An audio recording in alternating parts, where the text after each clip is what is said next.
कौमी असम्बली के 6 और पंजाब असम्बली के 7 हलकों में ज़िमनी इलेक्शन कल होगा, जिसके लिए तमाम इंतजाम जो हैं वो मुकम्मल हो गए। सिक्योरिटी हाई अलर्ट है, फ़ौज तलब की हुई है। इसमें जो सबसे तगड़ा मुकाबला है वो NA 18 हरीपुर में होगा, जहां से पाकिस्तान तहरीक इंसाफ की हिमायत याफ्ता साबिक अपोजिशन लीडर उमर अयूब की अहलिया शहरनाज मैदान में हैं, जिनका मुकाबला साबिक रुकने कौमी असम्बली बाबर नवाज खान से होगा। इस हलके में 2024 के इलेक्शन में उमर अयूब ने 80,000 से जायद वोट्स की लीड के साथ बाबर नवाज को शिकस्त दी थी। NA 96 फैसलाबाद में वज़ीर मुमलिकत तलाल चौधरी के भाई बिलाल बदर मैदान में हैं, जिनका मुकाबला अपनी ही पार्टी के नवाब शेर वसीर से है, जो आज़ाद हैसियत में ये इलेक्शन लड़ रहे हैं। पिछले इलेक्शन में इस हलके से PTI के हिमायत याफ्ता राय हैदर अली तकरीबन 42,000 वोट्स की लीड के साथ कामयाब हुए थे, लेकिन इस बार PTI ने इस इलेक्शन के बॉयकॉट का ऐलान किया हुआ है। पंजाब का दूसरा हलका है NA 104। यहाँ से नून लीग के राजा दानियाल और आज़ाद उम्मीदवार राना अदनान आमने सामने हैं। 2024 इलेक्शन में इस हलके से PTI के हिमायत याफ्ता साहबजादा हामिद रजा 36,000 से जायद की बढ़तरी के साथ फाते रहे थे। यहाँ भी PTI ने इलेक्शन का बॉयकॉट किया है। लाहौर का हलका है NA 129। यहाँ नून लीग के हाफिज नौमान का मुकाबला तहरीक इंसाफ के हिमायत याफ्ता अरसलान अहमद से होगा। 2024 इलेक्शन में यहाँ से मियाँ मोहम्मद अजहर 32,000 से जायद वोट्स की बढ़तरी के साथ जीते थे। NA 143 साहिवाल, यहाँ नून लीग के तुफैल जट का आज़ाद उम्मीदवार जरार अकबर चौधरी से मुकाबला होगा। 2024 इलेक्शन में यहाँ से राय हसन नवाज खान 63,000 से जायद वोट्स की बढ़तरी के साथ जीते थे। NA 185 यहाँ पर बड़ा दिलचस्प मुकाबला है। यहाँ वफाक की इत्तेहादी दो बड़ी जमातें हैं, मुस्लिम लीग नून और पीपल्स पार्टी, ये दोनों ही आमने सामने हैं। यहाँ नून लीग ने सरदार कादिर को मैदान में उतारा है, जबकि पीपल्स पार्टी की जानिब से साबिक वज़ीर आला पंजाब दोस्त मोहम्मद खोसा उनका मुकाबला कर रहे हैं। 2024 के इलेक्शन में यहाँ से साबिक वज़ीर मुमलिकत जरताज गुल तकरीबन 33,000 वोट्स की बढ़तरी के साथ फातह ठहरी थी। कौमी असम्बली के 6 हलकों के साथ साथ पंजाब असम्बली के भी 7 हलकों में ज़िमनी इलेक्शन हो रहा है, जिसमें सरगोदा का हलका PP 73 है, फैसलाबाद के 3 हलके PP 98, PP 115 और PP 116 है। साहिवाल का हलका PP 203, मुजफ्फरगढ़ का PP 269 और मियांवाली का हलका PP 87 शामिल है। सिचुएशन क्या होने जा रही है, कल बात करने के लिए प्रोग्राम में मेरे मेहमानों में हुज़ैफा रहमान साहब वज़ीर मुमलिकत हैं, प्रोग्राम में मेरे साथ मौजूद हैं। आपको खुशामदीद कहूँगी। इंजीनियर ज़िया रहमान साहब जमीयत उलमा इस्लाम से आपका ताल्लुक़ है, मेरे इंतहाई मोअज़्ज़ज़ मेहमान हैं, मुझे ज्वाइन कर रहे हैं। और नईम हैदर पंजोता साहब प्रोग्राम में मेरे साथ मौजूद हैं। आप तीनों मोअज़्ज़ज़ मेहमानों की मैं शुक्रगुजार हूँ। हुज़ैफा साहब, आपसे बात का आगाज़ करते हैं, क्योंकि मैं आपको स्टूडियो में देख कर थोड़ी सी हैरान भी इसीलिए हुई हूँ क्योंकि आपके लिए तो बाकायदा इलेक्शन कमीशन की जानिब से नोटिस निकले हुए हैं और खबरें गर्म थी कि आपको घर तक महदूद कर दिया गया, तो आप यहाँ कैसे पहुंचे? नहीं, इलेक्शन कमीशन ऑफ पाकिस्तान ने ज़ाहिर है उन्हें इतला ये मिली कि मैं शायद कोड ऑफ कंडक्ट की वायलेशन कर रहा हूँ, हालांकि ऐसा नहीं था। पूरी NA 185 की इंतखाबी मुहिम डेरा गाजी खान में हुई जी। मैं पूरी इंतखाबी मुहिम के दौरान डेरा गाजी खान में मौजूद भी नहीं था। सिर्फ 2 दिन पहले मैं डेरा गाजी खान गया था, चूँकि जो NA 185 का दिल है वहीं पर हमारी रिहाइश है। मेरी बेगम जो है वो बीमार थी, तो आप बहुत ज्यादा कुछ नहीं कर रहे थे, सिर्फ जलसों का एहतमाम कर रहे थे। एहतमाम नहीं और तकारीर कर रहे थे। नहीं, एक इवेंट ऐसा हुआ जो कि म्यूजिकल नाइट थी, वहां पर मैंने जो है बात की, तो वो जरा उसको सियासी बात कंसिडर किया गया। और दूसरा, इलेक्शन कमीशन ने मेरा NA 185 में दाखिला बंद किया और मुझे कल आपने कोई और बात वहां पर की थी? नहीं, सियासी बात, सियासी बात करना, सियासी बात कंसिडर किया गया ना। दूसरा नहीं, वहां पर मैं आपको वजाहत कर दूं कि आप चेक करवा लें, मेरी मोबाइल की CDR निकलवा लें। NA 185 की पूरी इंतखाबी मुहिम के दौरान मैं कॉन्स्टिट्यूएंसी में भी मौजूद नहीं रहा। 21 नवंबर को कल आपने कोई जलसा नहीं किया? 21 नवंबर को सिर्फ और सिर्फ वहां पर डेरा गाजी खान में एक म्यूजिकल नाइट थी, उसी ग्राउंड के अंदर हमारे दोस्तों ने एक छोटा सा एहतमाम किया, मैंने उससे बस खिताब कर दिया, ये जो है मेरा एक जुर्म ठहरा। तो उसको जो है उस पर इलेक्शन कमीशन ने फौरन नोटिस लिया, मुझे 2 घंटे में हल्का छोड़ने का कहा। अभी इतलात मसूल हुई है कि शायद मुझे 50,000 जुर्माना भी किया है, 24 तारीख को मुझे तलब किया हुआ है। तो ज़ाहिर है मैं जाकर अपनी पोजीशन वाजे करूंगा, मैंने कभी कानून की खिलाफ वर्जी नहीं की। हमेशा मैं जीत रहे हैं बाप, इंशाअल्लाह ताला हम और हमारे इत्तेहादी 13 की 13 सीटों में क्लीन स्वीप करेंगे।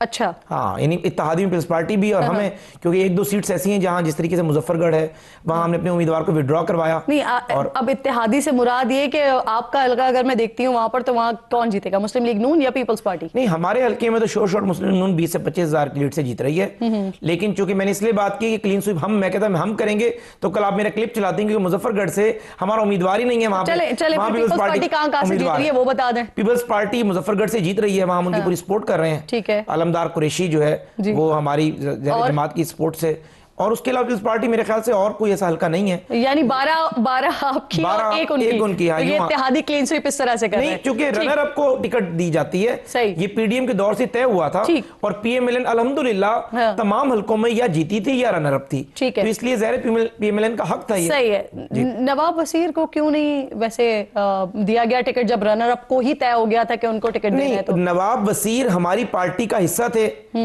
वजीर आजम साहब ने पीडीएम हुकूमत के दौरान उनसे कमिट करके जी, और 2024 के इलेक्शन में हमने तलाल चौधरी जैसे अपने यानी स्टालवर्ट को नाराज किया, या यूं कहें कि टिकट नहीं दिया, और उनको इन्हें टिकट आप दिया। कह रहे हैं ना कि एक फॉर्मूला तय हो गया रनर अप का। नहीं, वही बता रहा हूं ना, मुझे बात तो करने दें मुकम्मल। मैं भी आपके बात के सवाल का जवाब दूंगा, मिसअंडरस्टैंडिंग हो रही है। तो नवाब शेर वसीर को हमने टिकट दिया था जी। तो नवाब शेर वसीर हमारे नून लीग के थे। बिल्कुल आपकी बात सही है, वो रनर अप थे ना सर। नहीं, नून लीग के थे, तो नून लीग ने अब टिकट देना था ना, नून लीग ने अपने उम्मीदवार चेंज किया है। तो ये नहीं हुआ कि पीपल्स पार्टी के उम्मीदवार थे और हमने नून लीग के उम्मीदवार को खड़ा कर दिया वहां पर। सही। अच्छा, ये दोनों पार्टीज के दरमियान था कि जो रनर अप होगा, यानी वो पीएमएलएन का हो या पीपल्स पार्टी का हो, उसमें से होगा। अंडरस्टूड, अब बिल्कुल समझ आ गई बात। नईम साहब बहुत शुक्रिया। अस्सलाम वालेकुम सर। सबसे पहले ये फरमाइए, आप लोग सिर्फ 2 हल्कों में इस वक्त कॉन्टेस्ट कर रहे हैं, क्या सोच रहे हैं, क्या उम्मीदें हैं, निकाल लेंगे दोनों सीट्स? ये पहले हल्के भी इमरान खान साहब के थे, ये बाकी हल्कों में जहां नहीं लड़ रहे वो भी इमरान खान साहब के हैं, क्योंकि 8 फरवरी को लोगों ने हर जगह के ऊपर, चाहे वो बैंगन था, चाहे वो जूता था, चाहे वो चिमटा था, चाहे लैपटॉप था, चाहे प्याला था, चाहे नलका था, देख देख के निशानों के ऊपर मोहरें लगाई।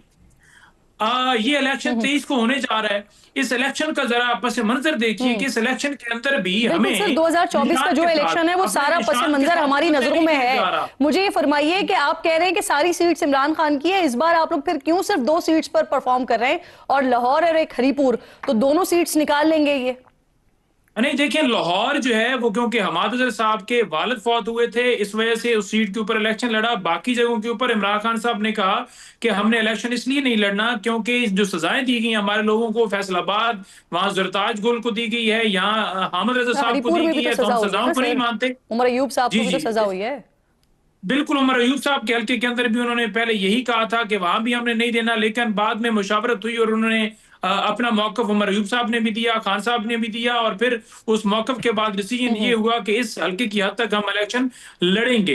तो लिहाजा खान साहब की उसके अंदर तायद है, जिसकी वजह से फिर वो इलेक्शन के अंदर गए। हम कल गए हैं और उस जलसे के अंदर जाकर जो फाइनल जलसा था वहां हमने देखा, मैं खुद उसका आई विटनेस हूं कि जिस तरह लोग चार्ज थे, जिस तरह इमरान खान के नारे बुलंद कर रहे थे, लोगों की आंखों के अंदर इमरान खान निकाल लेंगे, लाहौर और हरीपुर की दोनों सीट्स आप निकाल लेंगे। और मैं मुख्तलिफ जगहों पर गया और जगहों पर भी इमरान खान से मोहब्बत करने वाले लोग जो हैं वो बहुत बेपनाह मोहब्बत करते हैं, और उनकी वो मोहब्बत जो है वो नजर आ रही थी उनसे मुलाकात करके, उनसे मिलके, उनकी आंखों के अंदर, उनके नारों के अंदर, उनकी बातों सर मजीद आश्कार कल हो भी जाएगी ना, रिजल्ट्स के साथ भी मजीद आ जाएगी। बिल्कुल ठीक, बिल्कुल हो जाएगी, लेकिन इसमें जरूर ये बात करनी जरूरी है कि वहां उमर अयूब साहब के 2 निशान हैं। बिल्कुल ठीक, नहीं साहब, निशान है, मैं दोबारा यानी उमर अयूब साहब का निशान है, आती हूं दोबारा आपकी तरफ। ठीक है जी, केतली निशान है, मैं आती हूं दोबारा आपकी तरफ। आप पूरी इलेक्शन मुहिम कर दीजिएगा, यहाँ पर बता दीजिएगा निशानात। मुझे सिर्फ मौका दीजिए, मैं जियाउर रहमान साहब से सवाल कर लूं। आप समझते हैं कि आपका वोटर सर वैसे मुहिम का टाइम जो है ना खत्म हो गया,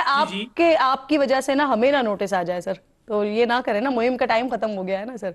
अब वो निशानात वो सोशल मीडिया पर आ गए होंगे, लोगों को पता होगा। जियाउर रहमान साहब बहुत शुक्रिया। अस्सलाम वालेकुम सर। ये जेयूआई क्यों गायब है इलेक्शन से? खैबर पख्तूनख्वा की अगर मैं स्पेसिफिकली बात करती हूँ तो वहां तो आपका खासा वोट बैंक भी है, तो फिर NA-18 पर क्यों कॉन्टेस्ट नहीं कर रहे हैं? क्यों आप इस पूरे ही प्रोसेस से 12, 13, 14 जितनी भी सीट्स हैं इससे आप गायब हैं सर? देखिए किरण, हमारा पहले दिन से एक बड़ा एक मौकफ रहा है, वाज़े और क्लियर मौकफ रहा है, और वो ये है कि 2018 का इलेक्शन हो या 2024 का इलेक्शन, चाहे 2018 के इलेक्शन थे तो भी कौम के लिए नाकाबिल कबूल थे, और अब 2024 के इलेक्शन हैं तो भी वो कौम के लिए नाकाबिल कबूल हैं। अभी भी ये जो इलेक्शंस हो रहे हैं, इससे पहले भी आप देखें 8 फरवरी का इलेक्शन हुआ, तो 8 फरवरी के इलेक्शन के बाद जो उसके ज़िमनी इलेक्शंस हुए, तो हमने उन इलेक्शंस का बॉयकॉट किया। इसी बुनियाद पर किया कि हमें इन इलेक्शंस का जो है इलेक्शन कमीशन का भी एतबार नहीं है।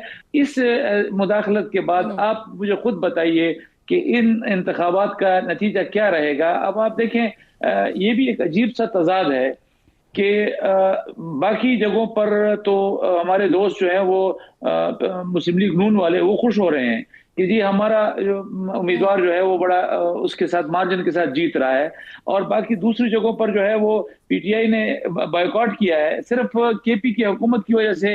हरिपुर में वो इलेक्शन में हिस्सा ले रहे हैं, तो इसका मतलब ये है कि दोनों अतराफ से उनको ये मालूम है, हुकूमत को भी ये मालूम है कि ये इलेक्शन हमें कौन जितवा रहा है, और पीटीआई को भी मालूम है कि हमें इलेक्शन कौन हरवा रहा है। एक जगह से उनको उम्मीद है, वो हरिपुर की है, और वो समझते हैं कि हमारी हुकूमत है, शायद हम वहां से कामयाब हो जाए।